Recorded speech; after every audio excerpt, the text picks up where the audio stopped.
トラックの荷台に積まれて運ばれてきたのは大阪道頓堀のシンボルカニ道楽のカニの足です。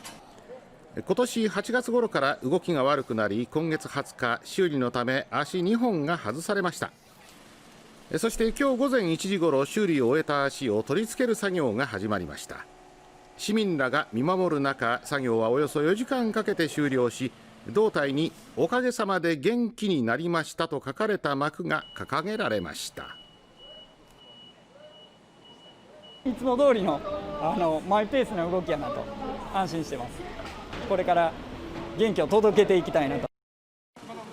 3代目となるこちらのカニ、まだまだ現役のようです。